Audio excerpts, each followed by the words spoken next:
हरियाणा विधानसभा चुनावों में उत्तर प्रदेश के मुख्यमंत्री योगी आदित्यनाथ जमकर चुनाव प्रचार कर रहे हैं। सीएम योगी खूब ऐसे भाषण दे रहे हैं जो काफी चर्चाओं में आ रहे हैं। इसी बीच सीएम योगी ने जम्मू कश्मीर में मौलवी के एक ऐसे किस्से का जिक्र किया है जो खूब सुर्खियों में बना हुआ है। दरअसल हरियाणा के फरीदाबाद की एक चुनावी जनसभा को संबोधित करते हुए सीएम योगी ने कहा कि वो जब जम्मू कश्मीर गए थे तो उन्हें एक मौलवी द्वारा राम राम कहकर अभिवादन किया गया। सीएम योगी ने कहा कि वो मौलवी से राम राम सुनकर काफी हतप्रभ थे। सीएम योगी ने आगे कहा कि यह जम्मू कश्मीर में अनुच्छेद 370 के निरस्तीकरण का प्रभाव है। हरियाणा के फरीदाबाद में चुनावी रैली को संबोधित करते हुए सीएम योगी ने हाल ही में किए गए कश्मीर दौरे को याद किया। उन्होंने कहा कि वो चुनाव प्रचार के लिए सप्ताह के 2 दिनों के लिए जम्मू कश्मीर गए थे। जम्मू में बारिश हो रही थी और मैं हवाई अड्डे के अंदर गया। मैंने एक आदमी को साहब राम राम कहते सुना। सीएम योगी ने आगे बताया कि उस व्यक्ति ने फिर से योगी साहब राम राम दोहराया, जिसने मेरा ध्यान काफी खींचा। सीएम योगी ने कहा कि फिर पता चला कि जो मुझे राम राम कह रहा था वो तो मौलवी था। मैं मौलवी से राम राम सुनकर हैरान रह गया। योगी आदित्यनाथ ने इस दौरान कहा कि यह देखकर मुझे लगा कि यह सब अनुच्छेद 370 खत्म होने का प्रभाव है। आपको बता दें कि मोदी सरकार ने 5 अगस्त साल 2019 में जम्मू कश्मीर से अनुच्छेद 370 हटा दिया था। इसी के साथ मोदी सरकार ने 35A को भी खत्म किया था। ये जम्मू कश्मीर को विशेष दर्जा देते थे और हमेशा विवादित रहे थे। आपको बता दें कि अनुच्छेद 370 की समाप्ति जनसंघ का एजेंडा भी था, जिसे भाजपा की सरकार में प्रधानमंत्री नरेंद्र मोदी ने पूरा किया था। उस दौरान गृह मंत्री अमित शाह ने मोदी सरकार के इस कदम को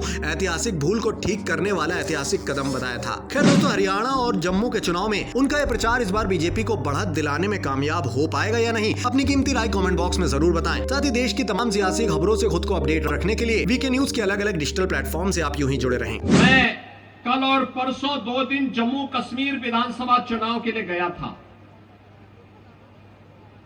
जम्मू में बारिश पड़ रही थी। मैं एयरपोर्ट के अंदर गया तो मैं तो अचानक ही अंदर गया था। मुझे तो वहां लैंड करके तत्काल वहां से हेलीकॉप्टर से प्रचार के लिए निकलना था, लेकिन मौसम खराब था, इसलिए मैं अंदर चला गया।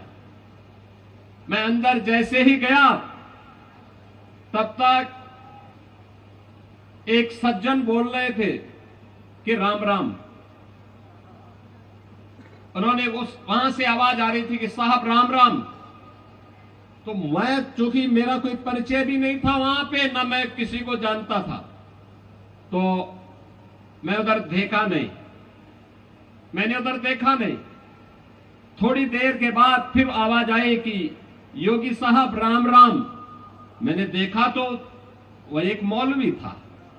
मैंने कहा मौलवी के मुंह से राम राम, तो मुझे लग गया, बहनों और भाइयों, मुझे लग गया ये 370 धारा 370 समाप्त होने का प्रभाव है। जो लोग भारत को कोसते थे, भारत की संप्रभुता को चुनौती देते थे, आज उनके मुंह से राम राम शब्द निकल रहा है।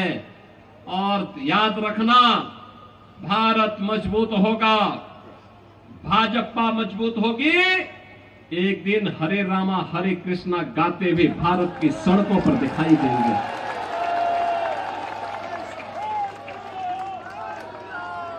भारतीय जनता पार्टी क्यों आवश्यक है? इसलिए ही आवश्यक है